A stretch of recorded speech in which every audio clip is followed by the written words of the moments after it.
बिस्मिल्लाहिर्रहमानिर्रहीम। अस्सलाम वालेकुम। हार्वर्ड एकेडमी की तरफ से आपको वेलकम कहते हैं। हार्वर्ड एकेडमी आज के इस सेशन में आपको काफ़ी सारे आपके सवालों का जवाब देने जा रहे हैं हम।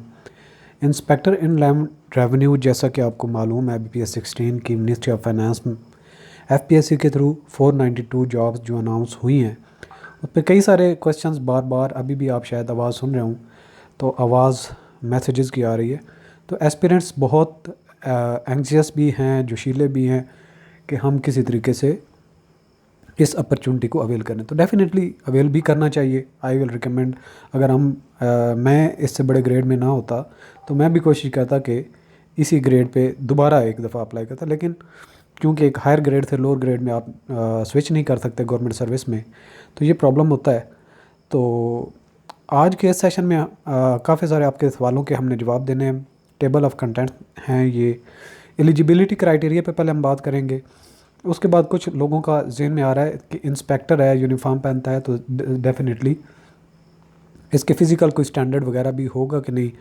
हाउ टू अप्लाई आप कैसे करेंगे FPSC की जॉब जो पोस्ट है उस पर, सॉरी, वेबसाइट के ऊपर। सिलेबस इसका क्या होगा, प्रिपरेशन की हमारी स्ट्रेटजी क्या होगी, यूनिफॉर्म के बारे में भी आपसे बात करेंगे। सैलरी और यूनिफॉर्म, मैंने ख़ुद नहीं पहना है इसका यूनिफॉर्म, तो मुझे नहीं कंफर्म है इसका यूनिफॉर्म क्या है, लेकिन जो अवेलेबल पिक थी मैंने वो लगाई है इसकी।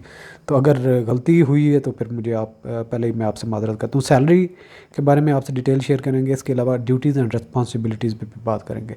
तो मूव करते हैं सेशन की तरफ। तो ये ऐड है, इसमें आपको डिटेल से अगर देख लें तो जो ज़्यादातर लोगों का सवाल जवाब आ रहे हैं, तो एक तो फ़िज़िकल स्टैंडर्ड की यहाँ पे कोई रिक्वायरमेंट नहीं है, कितनी हाइट चाहिए, कितनी वेट चाहिए, इस पे कोई भी रिक्वायरमेंट नहीं है। दूसरे नंबर पे है एज का मामला। वो 20 से लेके 28 साल तक तो हर एक के लिए। अगर कोई 29-30 का साल का है तो 5 साल की रिलैक्सेशन उसको होगी, यानी कि कोई भी अगर 33 ईयर से विद इन 33 ईयर, यानी कि 16 अगस्त को अगर आप देखते हैं कि आप 33 ईयर से कम है, एक दिन भी कम है, तो आप एलिजिबल हैं अप्लाई करने के। बाद में टेस्ट 1 महीने में होता है, 2 महीने में, 4 महीने में, जब भी होता है, लेकिन टेस्ट की वैसे डेट भी 5 नवंबर है, और उस पर भी बात आगे चल के करते हैं। तो ये हो जाएगी एज का आपका इशू। और उसके बाद कि कौन से लोग एलिजिबल हैं। बैचलर तो मांगा है, लेकिन साथ में उन्होंने शर्त ये रखी इकोनॉमिक्स, यानी कि जिन्होंने बैचलर में कम से कम 200 नंबर की इकोनॉमिक्स पढ़ी है, वो बिज़नेस एडमिनिस्ट्रेशन जिन्होंने पढ़ी हुई है, यानी कि BBA MBA वाले, कॉमर्स जिन्होंने BCom किया हुआ है 2 साल 4 साल, स्टैटिस्टिक्स जिन्होंने स्टैट में BSc स्टैट किया हुआ है, जिस तरह लॉ यानी कि LLB, तो ये यूनिवर्सिटी रिकॉग्नाइज्ड बाय HEC, ठीक है। इसके बाद नंबर ऑफ वैकेंसीज पहले हम इस पे डिटेल से बात कर चुके हैं। आप अगर देखना चाहें तो अपने जो आपका डोमिसाइल है उसके हिसाब से अपनी वैकेंसीज देख सकते हैं। तो आगे चलते हैं, मूव करते हैं कि हाउ टू अप्लाई ऑनलाइन। ये लिंक मैं आपको इस वीडियो की डिस्क्रिप्शन में भी दे दूंगा। इसमें मैंने डिटेल से समझाया हुआ है कि आपने FPSC की वेबसाइट पे कैसे अप्लाई करना है। 300 की फ़ीस का पहले चलान फॉर्म जमा करवाएं, फिर आके आपकी पिक होनी चाहिए, CNIC नंबर आपको पता होना चाहिए आपकी, और ट्रेजरी फॉर्म उसके ऊपर कोड बैंक का जो है वो लिखा होना चाहिए। तो ये सारी चीज़ें जब आपके पास होंगी तो उसके बाद आप ऑनलाइन वेबसाइट पे FPSC के अप्लाई कर सकते हैं। तो ये आपने ट्रेजरी फॉर्म संभाल के रखना होता है, और इसके अलावा प्रिंट भी ले लें जो ऑनलाइन अप्लाई करेंगे। अच्छा, इसके बाद सिलेबस पे हम बात करते हैं।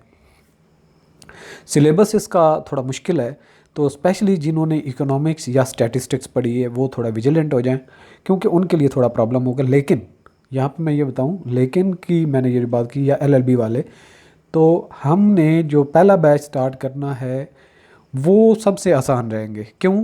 क्योंकि हमने जो प्लान किया है कि हर 4-5 लेक्चर के बाद या हर वीक के बाद हम एक, जितना सिलेबस हमारा कवर हुआ होगा, हम उसकी क्विज़ लेंगे, ठीक है। लेकिन बाद में जो बैचेस आएंगे उनके लिए भी आसानी तो होगी, लेकिन हम स्केड्यूल बना देंगे कि जो एक वीक में हमने ये लेक्चर पढ़े और इनका क्विज़ नंबर फलां आपने अटैम्प्ट करना है।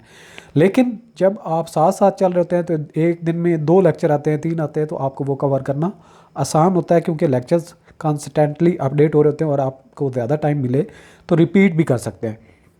तो लेकिन यहाँ पे मैं एक बात आपको बताता चलूँ, जो बैच 1 हम स्टार्ट करने जा रहे हैं उसमें वो लोग जो ये समझते हैं कि हमने थारोली मेहनत करके मेरिट पे आना है वो ज्वाइन करें। अब कुछ लोग होते हैं वो कहते हैं जी हमें सिर्फ नोट्स दें, शॉर्टकट हो, ये वो। भाई हमारा कोई ऐसा तरीका नहीं है, हमने पूरा सिलेबस कवर करना है, उसकी ईच एंड एवरी थिंग हमने समझनी है, प्रॉपर हम तैयारी करके जाएंगे। No risk, zero risk tolerance. हमने जब खुद भी कभी अप्लाई किया जॉब पे तो हमने भी ज़ीरो रिस्क लिया खुद, और एस्पिरेंट कभी हम टाइम भी ज़ाया नहीं करेंगे। तो जो डेडिकेटेड हैं, खूब मेहनत कर सकते हैं, वही इसमें ज्वाइन करें। तो ये कम अज़ कम आपके कम अज़ कम भी 150-200 लेक्चर आपके बनेंगे, 10-15 मिनट का लेक्चर एक होगा। तो आप लोग मेंटली रेडी होके इसको ज्वाइन करें। अच्छा, इसके सिलेबस पे बात करते हैं। तो इंग्लिश का जो पार्ट है, इसमें 20 नंबर के क्वेश्चन आते हैं। इसमें सेंटेंस स्ट्रक्चर होगा, ग्रामर का यूज़ होगा। दूसरा पार्ट जो प्रोफेशनल पार्ट है, उसमें फंक्शंस ऑफ FBR है, फिजिकल पॉलिसी ऑफ पाकिस्तान है, इसके अलावा tax administration reforms in Pakistan है, उसकी सारी history, sales tax act 1990 as amended to जो जुलाई 2021 तक होगा वो, federal excise act 2005 as amended up to July 2021। इसके अलावा income tax ordinance 2001 as amended up to June 2021। Chapter इसके 3, part 4 of chapter X only, ये जो 10 है इसका ये मेंशन है। तो ये सिलेबस ठीक ठाक बन जाएगा। तो आप लोगों ने मेंटली, तो हमारी प्रिपरेशन की स्ट्रेटजी क्या होगी? हमने लेक्चर्स ऑनलाइन वेबसाइट के ऊपर अवेलेबल होते हैं, हम रिकॉर्ड करते हैं डेली बेसिस पे लेक्चर और अपलोड कर देते हैं। जो मेंबर होता है कोर्स का, उसको आईडी और पासवर्ड अलॉट हो जाता है, तो वो दिन में, रात में, किसी भी टाइम, अगर वो फ़ौरन नहीं भी अवेलेबल होता तो कोई इशू नहीं है। एक दिन नहीं पढ़ पाता तो कोई बात नहीं, अगले दिन पढ़ लेगा, उसमें भी कोई इशू नहीं है। तो इसमें लेक्चर्स होंगे, MCQs प्रैक्टिस के लिए भी डालेंगे। इसके अलावा टेस्ट बेस्ड वीकली बेसिस पे जितने हमने सिलेबस कवर किया होगा उसके क्विजेज़ लेंगे, और ये सिलेबस वाइज होगा, सब्जेक्ट वाइज, यानी कि एक सब्जेक्ट का एक हफ्ते में जितना पढ़ा उसका क्विज है। ईजी और फ्लेक्सिबल ये मेथड है टीचिंग का। और चूँकि ये एक लेंथी सिलेबस है और इसके क्विज़ वगैरह भी हमने प्लान किया, तो इसकी फ़ीस जो है फिर भी हमने बहुत कम रखी है। फ़ीस सिर्फ इसकी 1 टाइम 4000 है, और आप इस कोर्स को अनटिल जो नवंबर 5 तक एग्ज़ाम की स्टार्टिंग डेट FPSC ने इस ऐड में मेंशन की, तो तब तक आपकी तैयारी अच्छी हो जाएगी। तो इसके बाद फर्दर जो है ये यूनिफॉर्म मुझे पिक्चर नज़र आई है, तो आई होप सो कि अगर कोई जानने वाला है वो देख ले कि यही पिक्चर है, यही तो यूनिफॉर्म है या कोई और। अच्छा, इसके बाद सैलरी, BPS 16 की जो सैलरी होती है बेसिक पे वो आपकी एलिजिबल है। इसके अलावा आपके हायरिंग, आपको अगर घर हायर करते हैं तो उस पर आपको हायरिंग अलाउंस मिलता है, जो कि तकरीबन बनता है अराउंड अबाउट 20,000 के करीब। अभी अगर रिवाइज़ हो जाता है तो 24-25 तक फिर भी चला जाएगा।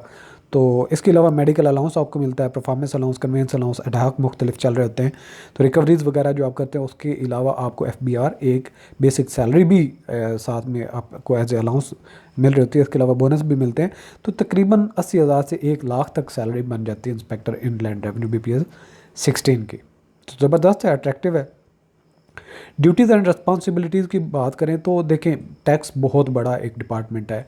उसमें income tax, sales tax, excise, और इसके अलावा और कई सारे जो छोटे मोटे इसके आ जाते हैं।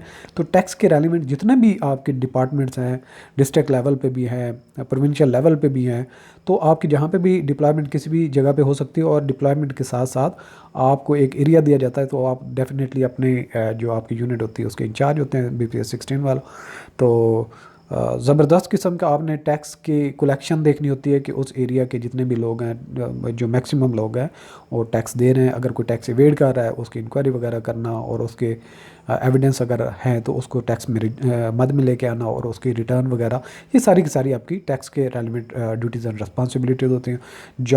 जॉब डिस्क्रिप्शन कहीं डिटेल से लिखी हुई मुझे मिली नहीं है, इसलिए मैं आपको ओवरऑल थोड़ा सा बता दिया। तो आप हमारे सेशन को, अब जो बैच 1 हमने स्टार्ट कर दिया है आज से, जो हमारे टैक्स के रेलिवेंट या कुछ और जो लेक्चर्स हमने पहले ऑलरेडी कवर किए हुए वो हम अवेलेबल कर देंगे। बाकी कल से इंशाल्लाह हम ऑनलाइन लेक्चर्स भी डिलीवर करना तरतीब से शुरू कर देंगे। तो ऑल द बेस्ट, दुआ में याद रखिए, और पुरजोश होकर अपने कोर्स को आगाज़ करें। और ये 2-2.5-3 महीने जो है, इसको आप प्रॉपरली डेडिकेट होकर तैयारी करेंगे तो ही जाके आप अच्छा परफॉर्म कर सकेंगे। All the best, Allah.